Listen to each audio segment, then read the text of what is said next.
بزرگوں کے ملفوظات سیلی پڑے جاتے ہیں کہ برکت کے لیے، اور لمحہ لمحہ زندگی کے ہر قدم پہ وہ یاد آتے ہیں اور وہ کارآمد ہوتے ہیں، اور اتنے ہوتے ہیں کہ اس کی انتہا۔ اور چونکہ سادہ الفاظ میں بہت زیادہ سہل کر کے ہم تک پہنچے ہیں، اور وہ بھی نہ ہوں، نہ پڑھیں، نہ سنیں، نہ دہرائیں، تو پھر خسارہ بہت بڑا ہے۔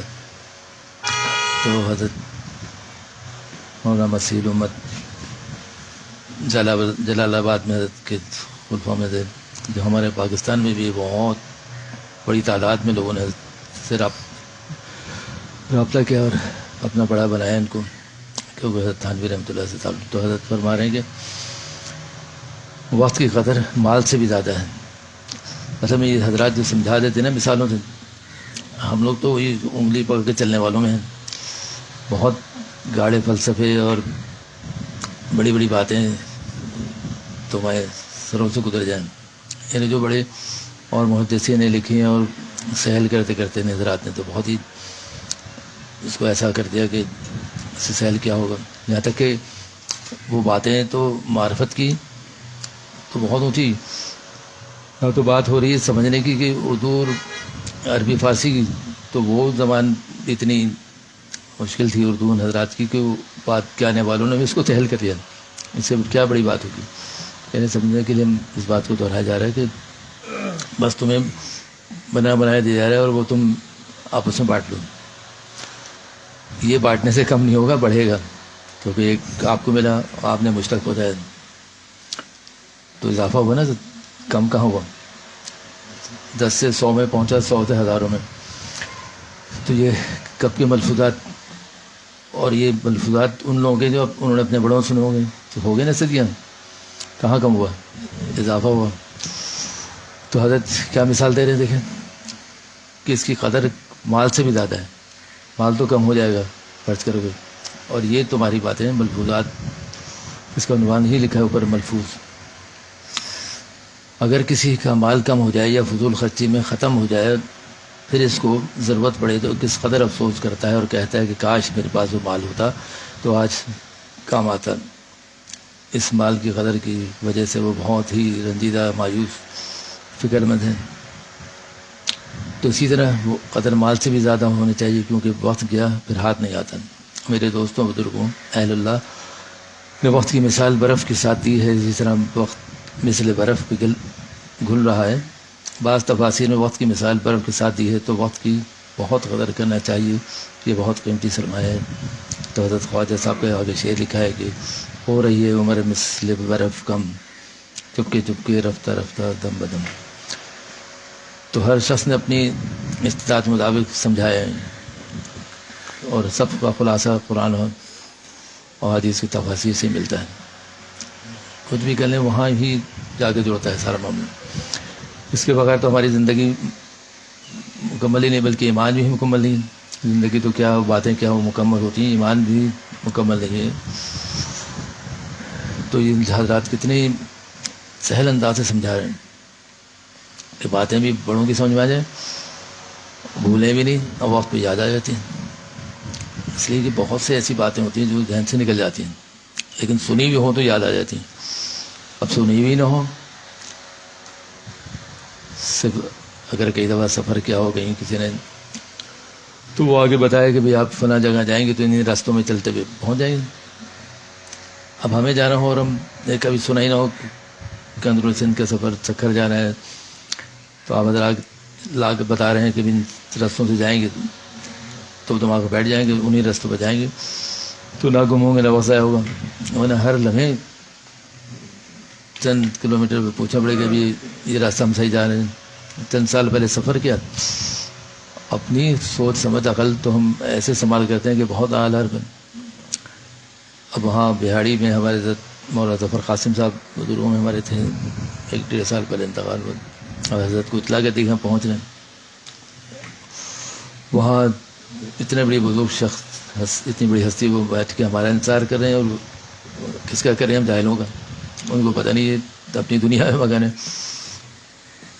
اب وہ حضرت صبح ہم یہاں سے نکلے، پہنچتے ہوتے مغرب ہو گئی، اور وہ جس راستے میں جانا تھا تو کسی جو ہمارے ساتھی تھے ان سے میں نے کہا بھی یا تو فون کر لیں یا پھر یہاں قریب بلوا لیتے ان کے یہاں سے کسی بچے سے پیٹرول میں گاڑی پیٹرول ہے اس سے پوچھ لیا، اس نے غلط سمت کی طرف اشارہ کر دیا. اب یقین میں نے ڈاکٹر صاحب وہ چند گھنٹے آخری 1 گھنٹہ رہ گئے تھے سفر کا، تقریباً 11 بج چکے تھے. تو خیال ہوا کہ حضرت اب ہمارا رابطہ نہیں ہو رہا، فون نہیں مل رہا. اب ہم نے چاہیے تو حضرت کو پہلے سے اطلاع کرتے کہ تاخیر ہو گیا، آپ آرام کریں، آپ کے بیٹے ہوں گے صاحبزادے ہیں.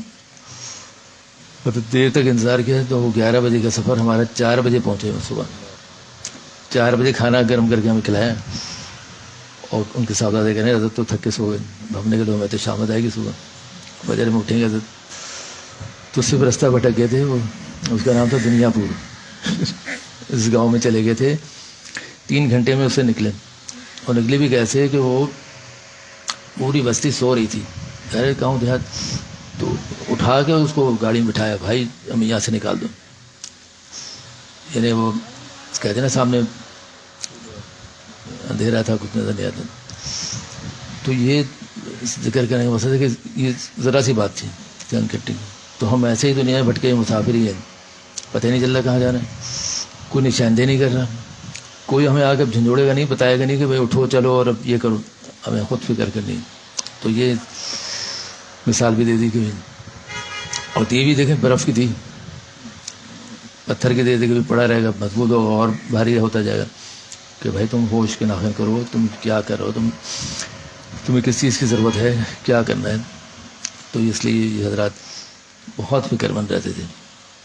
اتنی فکر کے نتیجے میں انہوں نے تو کہ سب کو جمع کر کے قرآن و حدیث تفسیر نہیں پڑھائی، یہ تو مدارس میں پڑھائی گئی.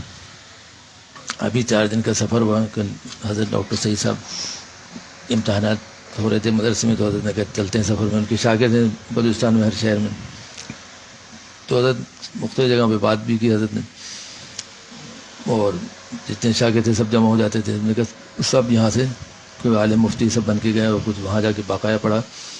تو وہی حضرت نے کہا یہ مقصد تعلیم کا پورا ہو گیا.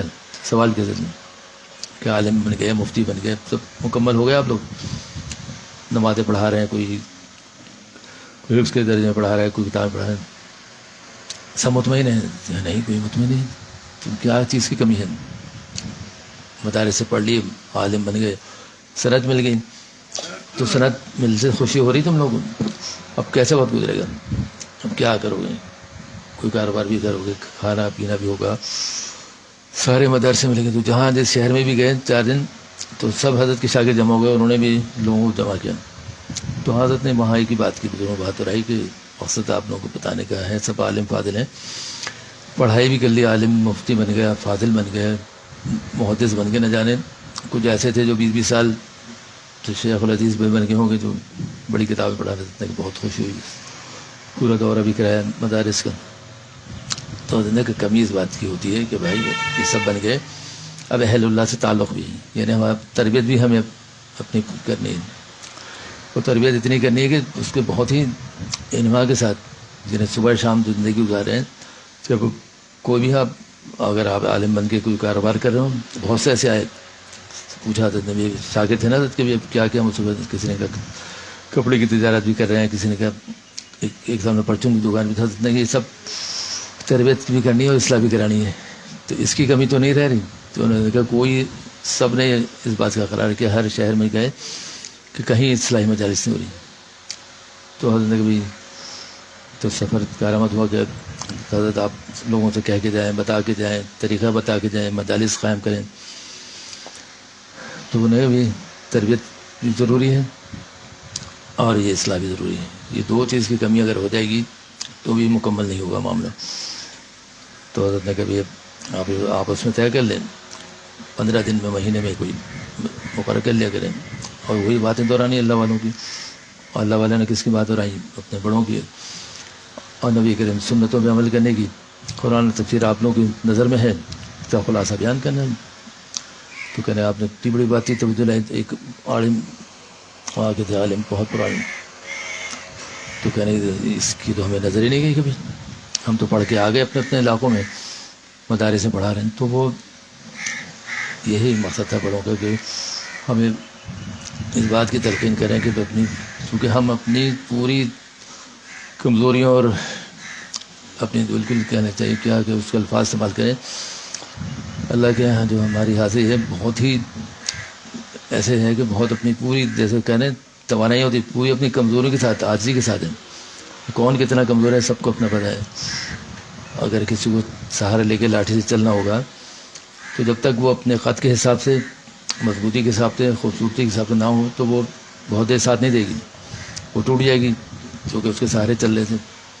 اب ہم جس کے سہارے چل رہے ہیں تو وہ ہمارے سہارے بہت کمزور ہیں. یعنی ہماری نمازیں, ہماری عبادات, ہمارے معاشرت معاملات. دادا اسی لیے کہتے ہیں اس پہ اتنا زور دو کہ اخلاق اچھے ہو جائیں کہ تمہاری نمازی بھی اچھی ہو جائیں گی, تمہاری روزی بھی اچھی ہو جائیں گی, اور تمہارا لین دین اچھا ہو جائے گا. لوگ تم سے خوش رہیں گے اخلاقی سے. جھوٹ کم بولو گے, ناپ تول میں کمی کم کرو تو لوگ کھینچے آئیں گے تمہاری طرف. تو یہ کیا چیزیں ہیں روزمرہ زندگی سے مضبوطی آپس میں آ رہی ہے, میل ملاپ میں, آپس کے تعلقات میں, اور تمہارے لین دین سے, تمہارے اخلاق سے, تمہاری زبان سے, تمہارے کلمات سے اتنی مضبوطی آ رہی ہے جس کی انتہا نہیں. تم خود بھی ہو رہے مضبوط, تمہارے گھر والے بھی, تمہارے ملنے والے. تم وہیں جاؤ گے جہاں تمہاری مناسبت ہوگی, ورنہ تم اگر اتنے کمزور ہو جاؤ گے تو تمہاری صحبت بھی انہی لوگوں میں ہوگی. تمہیں جو کہتے ہیں کشش کھینچاؤ. اب ایک دفعہ کوئی چلا جائے مجلس میں اللہ والوں کے یہاں تو ایسا ہو نہیں سکتا کہ وہ صحبت اس کی بدل نہ جائے. وہ ایسا کھینچا چلا جائے گا, ایسی جاذبیت ہے, ایسی کشش ہے مقناطیسیت کہ وہ بے چین ہو جائے گا. وہ رہنے سے اس کے مصروفیت کے سفر کے بیماری کے ایسا ہو نہیں سکتا کہ وہ بے چین نہ ہو, اور اس کی وہ صحبت آہستہ سے چھوٹتی چلی جائے گی. تو بہت ساری کمزوریاں دور ہوتی چلی جائیں گی. اس کی بھی مثال ہوئی کہ بھی ہمیں چلنا کیسے, مضبوطی کیسے آئے گی کہ ان لوگوں کے ساتھ مل کے پھر اتنا مضبوط ہو جائے گا, اتنا مضبوط کہ وہ خود محسوس کرنے لگے گا. وقت کے ساتھ ساتھ وہ چیزیں حاصل ہو جائیں گی. بزرگان چاہتے ہیں کہ وہ کس کی قدر کرنے لگے گا, وقت کی. تو ابھی مثال دی دیتے ہیں. تو ہماری جو کمزوریاں ہیں اور جتنی بھی ہماری توانائی ہے, کتنی توانائی خرچ کرتے ہیں, تو سب کی توانائیاں کہاں کہاں خرچ ہو رہی ہیں اور بہت زیادہ ہو رہی ہیں. اتنی مشقت زندگی کی ہیں, اتنی توانائی انسان اپنی توانائی خرچ کرتا ہے, لیکن اگر وہی دیکھ لے کہاں خرچ ہو رہی ہیں, کن کاموں میں خرچ ہو رہی ہیں, کن معاملات میں, پتہ چلا ایک طرف تو اتنی کمزوریاں ہو گئیں جن پہ مضبوطی کرنی تھی. معاملات کی ہے, ہمارے آپس میں تعلقات کی ہے, میل جول کے. کہ ایسا تو نہیں کہ ہم 3 دن سے زیادہ ہو گیا ہو کسی سے, رنجشیں ہو, اللہ تعلقی کی ہو, تعلق اس میں کمی آ رہی ہو. ویسے تو اس سے ذکر ہوا کہ مہینوں نہیں ملتے, ایسا تو نہیں مہینوں تو نہیں مل رہے, لیکن کسی وجہ سے تو رنجشیں دل میں نہیں ہیں, تو اس کی پکڑ ہو جائے گی. تو ہم یہ سمجھ جائیں کہ جہاں جہاں ہماری پکڑ ہونی ہے تو وہاں ہم اپنی مضبوطی پیدا کرنے کی کوشش کریں کہ اپنے کہاں ہوگی وہ اللہ والوں کے پاس. تو اسی لیے وہ ذکر کریں کہ بھی وقت تمہارے مثل برف کم, کہ یہ اب تمہاری اتنی مہلت نہیں ہے. چونکہ پچھلے دفعہ ذکر بھی ہوا تھا کہ ہمارے عزیزوں میں کہیں انتقال ہوا ہے سوتے میں. اب وہ کچھ پتہ نہیں تھا. ہم تو اپنے آپ کو بہت طاقتور توانا سمجھ رہے ہیں, لیکن پتہ چلا انجام کے حساب سے تو وہی بہت کمزوری تھی. تو پھر وہ دادا کہتے سوائے ہائے کرنے کی کچھ نہیں رہ جائے گا. اور تم جب توجہ نہیں دو گے تمہاری شامت اعمال چونکہ وہ رہے گی تمہارے ساتھ. اور کہتے تھے اپنی ساری مجالس میں کہ سب کچھ تمہارے شامات اعمال کے نتیجے میں ہے. تم سے جو بن نہیں پڑ رہا وہ تمہارے اپنی شامات اعمال کے نتیجے میں ہے. تم حواس باختہ ہو, تمہیں ہوش ٹھکانے نہیں ہے. اگر تم بیٹھ جاؤ گے سکون طبیعت میں ٹھہرا ہوگا تو سب کچھ کر لو گے. کم وقت میں تمہارے بہت سے کام انجام دے لو گے. اور وقت بہت ہو اور تم حواس باختہ رہو اور یہی کرتے کرتے کہو کہ بھی ہم سے کچھ نہیں بن پڑ رہا, تو پھر کچھ بھی نہیں بن پڑے گا. تو کمزور تو ہم رہیں گے اپنی پوری کمزوری کے ساتھ. اللہ کے سامنے ہمیں اب سب کو پتہ ہے کہ ہماری کیا حالت ہے. سب سے زیادہ سہارا ہمارے نبی کریم کی سنتوں پہ وہ چھوٹتے جا رہے ہیں. وہ تذکرہ اس لیے کہتے ہیں, سب سنتے ہیں اور پڑھتے ہیں کہ ابھی گھر میں کسی نے کہا ابھی وہ اگر جلدی میں ہے یا کیا بات تھی کہ کھڑو کے پانی پی. تو میں نے کہا اس کی عادت پڑ جائے گی پھر کہ 2 گھونٹ پانی پینے کی اجازت ہے. سن لیا ہو کسی نے. خیر دوہرایا اس لیے رہا ہوں کہ اس میں خود مبتلا نہ ہو جاؤں. تو ہمیں کس بات کا دھیان ہے؟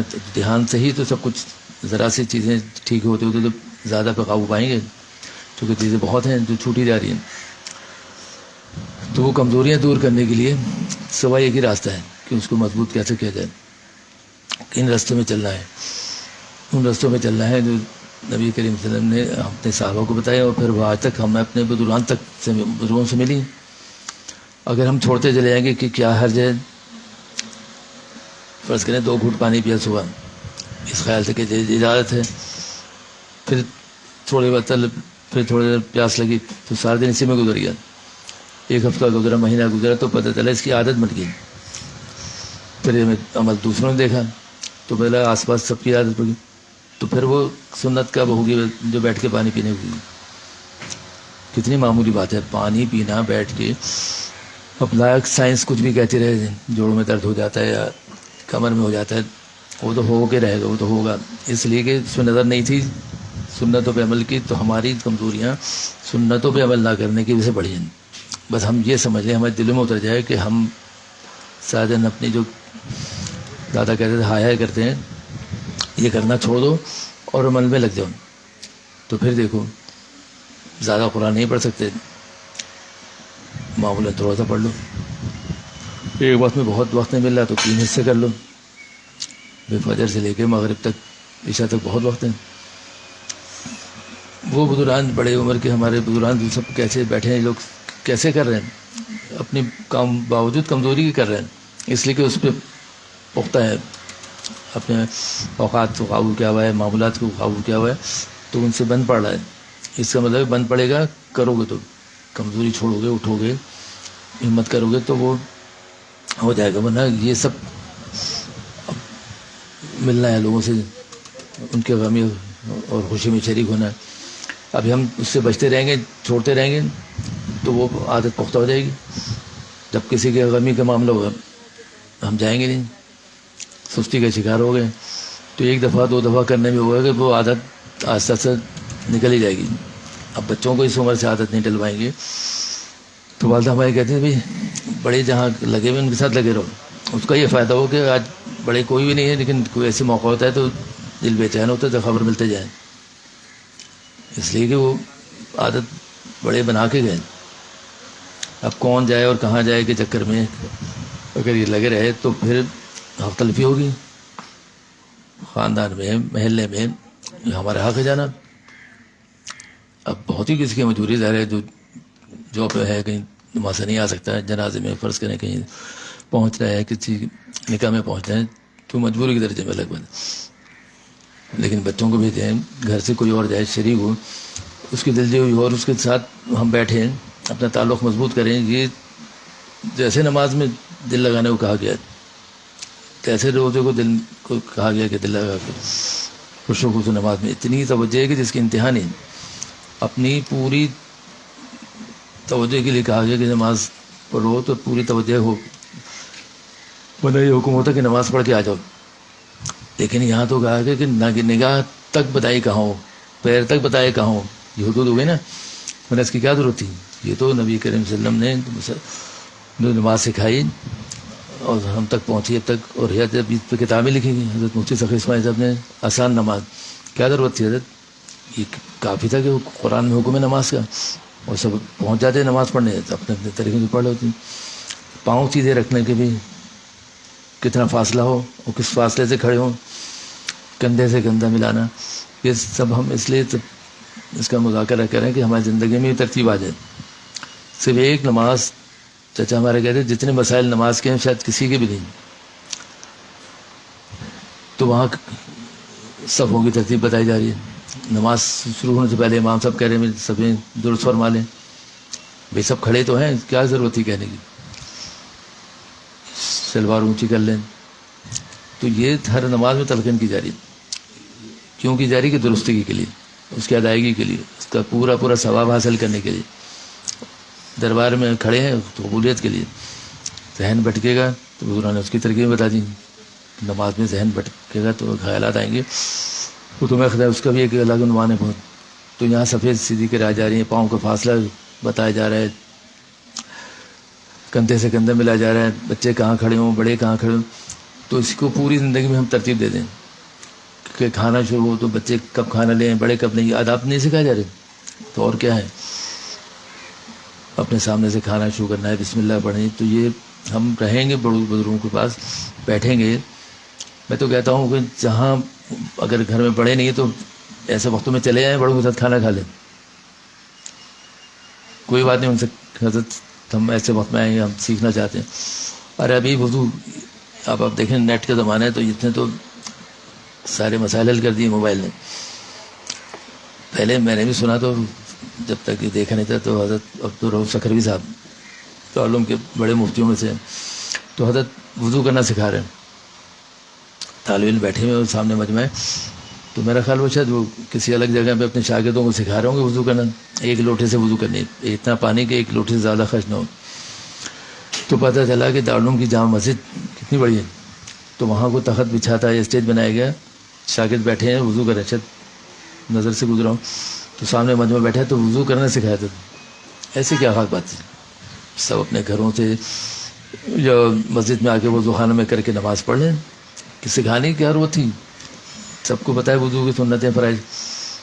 تو حضرت نے وضو کرنا پوری سکھائی اور یہ بتایا کہ ایک لوٹے میں وضو کر لوں. پھر حضرت نے وہ جو پانی بچ گیا تھا اس میں لوٹے میں، تو ٹوٹی سے پیا. تو یہ بھی پچھلے ہفتے میں نے دیکھا، جانے کا تو موقع نہیں تھا، سارا پتہ ہی نہیں تھا. تو ہم غور تو کریں کہ اس ماحول میں رہ رہے ہیں، بقول دادا کہ افراتفری حواس بختہ کے دور میں، تو چند لمحے نکال کے بیٹھ جاؤ، سن لو، وہ تمہارے لیے قیمتی ہو جائیں گے. ورنہ کیا عادت تھی حضرت کو وضو کر کے سکھانے کی، اور وہ کلپ بھی بنا لی، سب دیکھ رہے ہیں. تو سیکھنے کا عمل ساری عمر رہے گا، مرتے دم تک رہے گا. تو تدفین ہو رہی ہے، کہیں جا رہے ہیں، کسی کا جنازہ ہے، تو اس کے کتنے مرحلے ہیں بھائی، انتقال ہو گیا تو جنازہ پڑھا، دفنا دے جا کے. تو وہ ہم غور کریں کہ احکام میت لکھنے کی کیا عادت ہوتی ہے. وہ احکام میت لکھ گئے کہ وہاں دارالعلوم میں تدفین ہو رہی ہے اور دونوں مفتیان بیٹھے ہوئے ہیں، وہ کھڑے ہوئے ان کے چاندر سارے مفتیان، وہاں دارالعلوم کے صدر مفتی، دارالعلوم کے صدر مفتی اعظم اور تقی عثمان صاحب مجمع حضرت نواب ارشاد علی خان قیصر رحمۃ اللہ علیہ کے جنازے میں. تو حضرت فرما رہے ہیں مفتی اعظم مفتی رفیع عثمان صاحب کے بھی احکام میت دوڑ کے لے کے آؤ. تو کتاب منگائی گئی، تو حضرت نے طالب علم سے کہا تم پڑھو، اور اس کے مطابق تو بھائی سب کی نظر میں تھا، مفتیان موجود تھے، کتاب کی کیا ضرورت تھی، کوئی ایسی بات نہیں ہم سے چھپی ہوئی تھی جو کتنی دیر عمل ہوتا ہے تدفین کا. تو کتاب پڑھتے رہے اور بتاتے رہے، اور ویسے ہی تدفین. تو بزرگان کے ساتھ رہنے کے فائدے، اگر وہاں جنازے میں ایسے پہنچ جائیں اور ایک شور سا ہوتا ہے، سب اپنی باتیں بتا رہے، تو کہنا پڑتا ہے بھائی کہ رک جائے، ایک آدمی نہیں بتا دیں، کیونکہ اس نے ساری عمر سنتوں پہ عمل کر کے گزارا ہے، تو کیوں نہ اس کی آخری لمحات بھی ایسے ہی ہو جائیں سنت کے مطابق. لٹانا ہے، کرمٹ ہے، کس طرح کیا کرنا ہے. چونکہ وقت کے ساتھ ساتھ ان 1400 سالوں میں نہ جانے کیا ہوا لوازمات سب کے سامنے، تو ان کو بزرگوں نے بچایا ہے ان چیزوں سے. تو بڑی بات نہیں کہ کتنی بڑی بات ہے، کہنے ہو گئے کہ تدفین کے لیے گئے، قبرستان گئے، واپس آ گئے، دفنا گئے، یہ کوئی معمولی عمل نہیں، اور روز ہو رہا ہے. ابھی چند مہینے پہلے گئے قبرستان، تو ایک ساتھ 8-10 جنازے آئے ہوئے تھے. تو اتنی تو تعداد ہے، تو یہ معاملات نہیں ہوں کہ سنت کے مطابق کرنے کی. ایک ایک بات درج ہے. میرے قربان جائیں کہ نبی کریم صلی اللہ علیہ وسلم کی واحد ایسی ہستی ہے کہ جن کی ادائیں تک لکھ دی گئی ہیں. تو وہ بزرگان نے کہا کہ تم اس پہ عمل کر لو تو تمہارا بیڑا پار ہو جائے. بنا 1 گھنٹے کا عمل تھا، تدفین کر کے آ جاتے. لیکن لٹانے تک اس میں کیا تھا، خبر میں کسی کو لٹانا کوئی بہت بڑا کوئی معاملہ تھا، چھوڑ دیا جاتا. لیکن کوئی بلا رخ کرنا ہے، خبر کیسے کہاں ٹکانی ہے، کس کرنا ہے، اور دیکھ لیں دوسرے معاملہ. اب تیار ہو گئے، فاتحہ پڑھنی، ہاتھ اٹھا کے دعا کرنی ہے. بولتے کہ بخشش ہوئی کہ نہیں جب تک ہاتھ اٹھا کے دعا نہیں کی جائے گی. تو اس سنت عمل نہیں ہے، تو لوگوں کو ٹوکنا منع کرنا پڑتا ہے. اس وقت معاملہ ایسا نازک ہوتا ہے کہ اچھا برا لگنے کا ہو جاتا ہے. خاندان برادری سے کیا ہے، کہیں گے ہاتھ اٹھا کے دعا نہیں کی.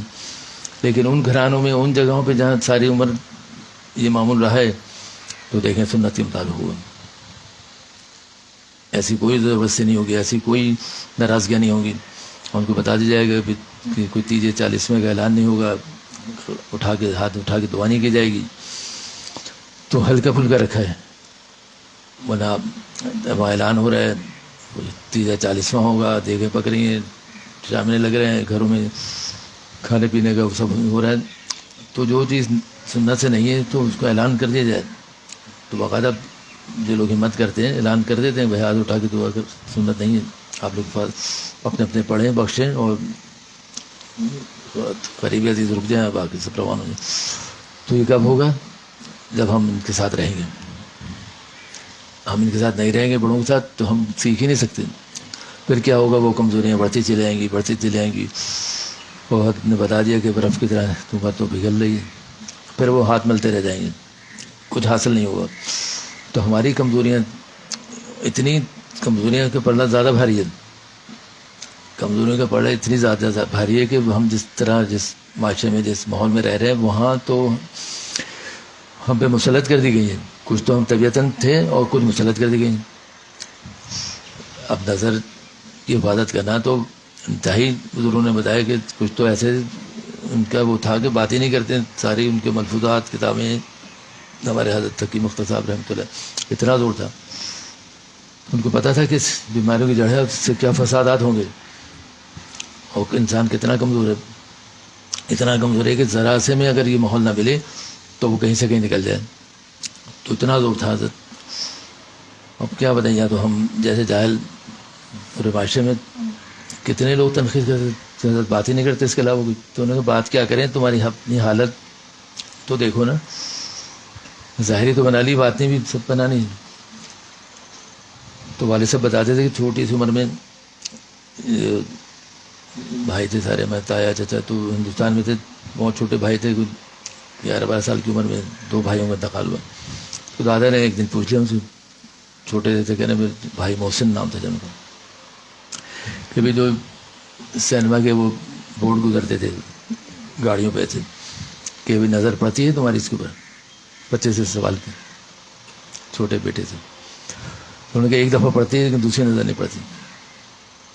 ابھی بچہ جواب دے رہا ہے کہ ایک نظر, والد صاحب نے کہا کہ ایک دفعہ تو نظر پڑ جاتی ہے لیکن دوسری نہیں.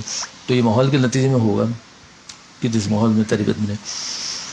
تو حضرت کا اسی لیے زور تھا کہ اگر حفاظت نہیں کرو گے تو اس کی جو 50,000 برائیاں آگے لکھی ہوئی ہیں اور سب کو معلوم ہے, تو اس میں مبتلا ہو جاؤ گے بس. تو یہ نوک پہ لگی ٹھیک کرے, کوئی کچھ نہیں کر رہے تھے کہ تم ہمارے پاس پڑ جاؤ اور دنیا کا کوئی کام نہیں کرو, اسکول کالج نہ جاؤ, کام پہ نہ جاؤ, دفتروں نہ جاؤ, بس تھوڑی دیر آ کے بیٹھو. تو ہفتے واری مسجد ہوتے ہوتے ایسا ہو گیا تھا حضرت کی, تو 1 گھنٹے کی ہوتی ہوئی تو ہر دن ہوتی تھی. عشاء کے بعد ایک آخری مجلس ہوتی تھی, اس میں حضرت اپنے ہنسی مذاق کے ندیتی بتا کے کہتے تھے. دراصل جو سنجیدگی تاریخ ہے, بہت لوگ بہت زیادہ اس کا ڈپریشن کے شکار ہوتے ہیں, تو اس کا نام ہی رکھا تھا اس مجلس کو. تو یہ بڑے نواز سے لوگ ہیں, یہ لوگ پہچاننے والے ہیں, اس کے امراض کو پکڑنے والے ہیں. اللہ تشریف لے آیا. ابھی میں نے سفر کا ذکر کیا آپ کے آنے سے پہلے, حضرت کے ساتھ حضرت کا ذکر ہوا, تشریف لے, بہت کچھ سیکھنے کا موقع ملا. اور حضرت کی وہاں کچھ باتیں ہوئیں, ابھی تھوڑی دیر پہلے اس کا تذکرہ ہوا سفر کا. اللہ, اور حضرت کے سامنے عرض کر رہے ہیں کہ مجال ہے کہ میری ہمت کروں اور کہ بات کروں, تشریف لے آئے. تو وہاں جا کے بھی حضرت نے یہی سب باتیں ہوئی کہ پڑھ لیا لکھ لیا, عالم مفتی بن گئے, لیکن اب جو کمی رہ رہی ہے وہ کس سے پوری کرنی ہے, تربیت کی اور اصلاح کی. تو ہر جگہ حضرت نے بات کی. اور مخاطب کن سے تھے؟ صاحب عالم, مفتی حضرت اس معاشرے شاگرد. تو وہاں عام آدمی کا کیا ہوا, وہ کتنے اتنی کمزوریوں کے ساتھ زندگی گزار ہے. تو یہ چیزیں پیدا کرنی ہے, وہ بس بیٹھ کے اللہ والوں کے پاس ہی ہوگی, کیونکہ اللہ والے چاہ رہے ہیں کہ تمہیں اللہ والے بنانا. وہ ایسے نہیں تمہیں چھوڑنا چاہ رہے کہ ایسے تم گھومتے رہو, کھاتے پیتے رہو, سب کچھ کرتے رہو گے, کھاتے بھی رہو گے, پیتے بھی رہو گے, کاروبار اچھا پہنو گے, کم پہنو گے, زیادہ پہنو گے، اچھا خرچ کرو گے، کم خرچ کرو گے لیکن سب کچھ ہوتا رہے گا. لیکن اگر یہ کمی رہ گئی سب کچھ حاصل ہو جائے گا لیکن یہ تم سے چھوٹ جائے گا تو خسارہ ہو جائے گا. تو ہر شخص اپنی دانش میں یہ سمجھ لے کہ بھائی ہمیں پہنچ جانا ہے، بیٹھ جانا ہے تھوڑی دیر کے لیے. اسی لیے وہ پچھلے مزید میں ذکر ہوا کہ مراقبہ کرتے ہوئے کیوں ڈرتے ہیں کہ اس کا تحمل ہی نہیں برداشت کر، تحمل نہیں ہے نا اس کا، اسی لیے ڈرتے ہیں. اگر یہ سب کچھ کرنے لگیں گے تو کسی حد تک تو قابو پا لیں گے نا، مطمئن تو نہیں ہوں گے، مطمئن ہو گے تو بیٹھنے نہیں. تو حضرت دارالعلوم میں حضرت کلیم صاحب فرمائے دونوں دھیان کا ذکر جو ہر دفعہ ہوتا ہے، اگر یہ ہوگا تو تم کچھ کر پاؤ گے، ورنہ تمہاری یہ کمزوریاں تم سے چھوٹیں گی نہیں. اگر دونوں دھیان نہیں ہوگا تم اسی کمزوری پر رہو گے، وقال دادا کہ ہایا کرتے رہو گے، آواز باختہ رہو گے، تو اس سے نکال نہیں رہو. اس سے تمہاری مایوسی بھی کم دور ہوگی، تمہاری اسے یہ مایوسی کے ساتھ تمہاری یہ تو کمزوریاں ہیں سارے دن ہم دیکھ ہایا کرتے ہیں، یہ کس سے کیسے نکلو گے ان مایوسی سے، ہایا کرنے سے؟ دونوں دھیان ہوگا تو لگ جاؤ گے، دھیرے دھیرے لگو گے تو پھر اس پہ قابو پا لو گے، اوقات پہ قابو پا لو گے، سارے معاملات پہ پا لو گے، اپنے غصے پہ، حسد جلن پہ، جتنی ہماری روحانی بیماریاں اس پہ قابو پا لو گے. کتنا دن بھر توانائیوں کا ذکر ہوتا ہے، علاج معالجے کے لیے، غذاؤں کا، کھانے پینے کا. بزرگان کیا دے رہے ہیں؟ بزرگان یہ تمہاری کمزوریاں دور کر رہے ہیں. تو بہت بڑی بات ہے کہ مایوسی سے نکال لیں، تمہیں نشاندہی کر رہے ہیں. چونکہ ہم کسی کو بڑا نہیں بناتے تو اس لیے آواز واغتا رہتے ہیں، پریشان رہتے ہیں، کچھ سمجھ میں نہیں آ رہا. جب شروع بات ہوئی کہ جانا ہے کہ پتہ ہی نہیں اس راستے کا، تو پوچھتے پھرتے ہیں بھائی کیسے پہنچیں گے، کس سواری سے پہنچیں گے، کہاں رکیں گے، کیسے یہاں روانہ ہونا، کب پہنچیں گے. تو اسی طرح ہماری کمزوریاں دور ہوں گی کہ ہم ان حضرات کے پاس اٹھے بیٹھیں گے. اللہ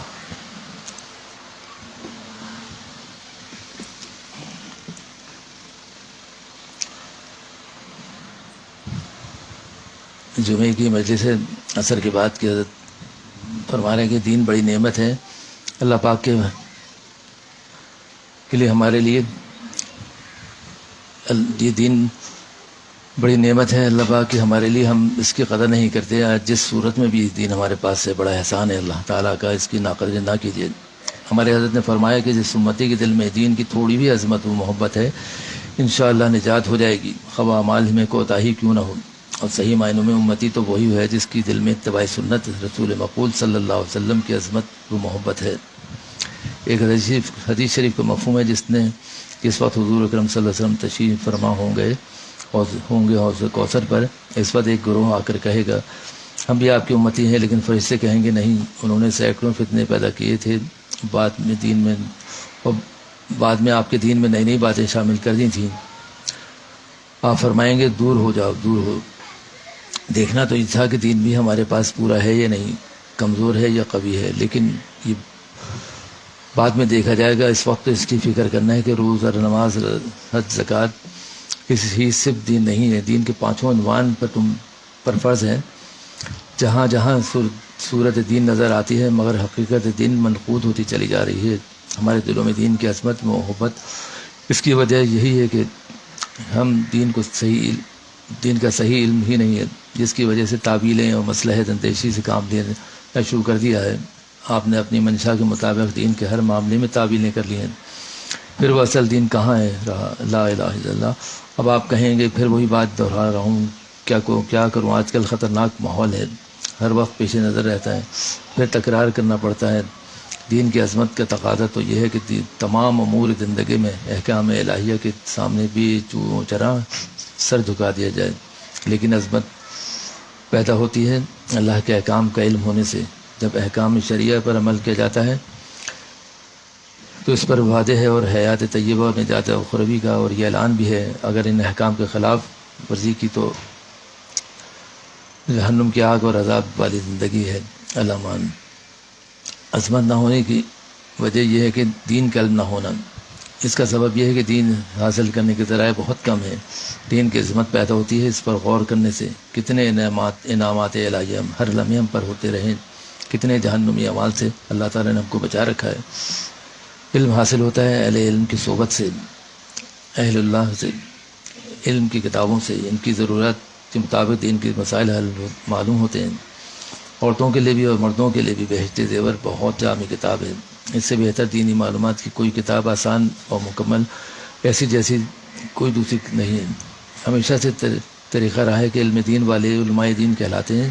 محبت پیدا کرنے والے صوفیاء اولیاء کرام دونوں سے تعلیم و تربیت کے بعد دین کی عظمت بھی پیدا ہوتی ہے، اور محبت بھی اور تعلیم بھی تربیت بھی، اس سے ہمارا ایمان و اسلام مکمل ہوتا ہے۔ اللہ سے محبت کرنے کے انداز بھی سیکھے جاتے ہیں۔ اب اس زمانے میں اس طرح دین حاصل کرنے کا کہیں موقع ہی نہیں ملتا۔ نئی نسلیں تو اس سب باتوں سے بیگانہ ہوتی چلی جا رہی ہیں، کیونکہ اس طرح کی تعلیم و تربیت کے مواقع ہی نصیب نہیں ہیں۔ اب جو کچھ بھی وفاداری اور رواداری پہلے لوگوں میں رہ گئی تھی، یہ بھی اللہ تعالیٰ کی نعمتیں ہیں، اور اب یہ بھی سلب ہوتی جا رہی ہیں۔ اس سے آج کل تو ہمارا یہ حال ہے کہ اللہ کے انعامات کے استخسار ہی نہیں رہی، یعنی ہمیں اس کی توجہ ہی نہیں رہی ہے، اور اس کی وجہ شکر کی توفیق نہیں ہوتی۔ اب ہم کو کرنا کیا ہے؟ اللہ کے دین کی عظمت و محبت پیدا ہو جائے تاکہ ہماری نجات ہو سکے۔ اس کے لیے تھوڑا اہتمام کرنا ضروری ہے۔ اب حضرت یہ بھی نہیں فرما رہے کہ بہت زیادہ، تھوڑا ہی کا لفظ استعمال کریں کہ تھوڑا اہتمام کرنا ضروری ہے۔ اس کے لیے اپنا جائزہ لیجئے، آپ کتنے دیندار ہیں۔ میں اپنی اور آپ کی خیر اندیشی کے لیے مختصر بات عرض کر رہا ہوں۔ نماز کی پابندی کے ساتھ فرائض و واجبات، حقوق کا علم کا کیا کیا ادا کر رہے ہیں، کیا سروس نے اطاعت کی، میری تو اللہ پاک اور اپنے رسول اللہ صلی اللہ علیہ وسلم کا درجہ بتا رہے ہیں تاکہ آپ کی عظمت و محبت ہمارے دل میں اتر جائے۔ ہم ان کے اتباع کر کے اپنے ایمان و اسلام کا حق واجب العملاً ادا کر رہے ہیں۔ اگر ہم چاہتے ہیں کہ محبت عظمت حضور نبی کریم صلی اللہ علیہ وسلم کی پیدا ہو، اس کے لیے اتباع نبی کریم صلی اللہ علیہ وسلم ضروری ہے۔ اور جب اللہ کے پیارے سے محبت کرو گے تو اللہ کی نظر میں تمہاری کیا حیثیت ہو جائے گی؟ ہمارے آپ کے سارے دن کی زندگی کے اعمال اتباع شریعت کے تحت ہو جائیں گے۔ ہماری آپ کی معرفت یہ ہے کہ صبح سے شام تک کی زندگی کو دیکھ لیں، حقوق اللہ، حقوق العباد، حقوق نفس یہ کس طرح ادا ہوتے ہیں۔ جو کچھ بھی سنت کے مطابق ہے ہمارے، وہی عمل مقبول ہوگا۔ تو پھر وہی بات ہے جو یہ انداز زندگی کس طرح حاصل ہو، برخلاف اس کے آج کل کے معاشرے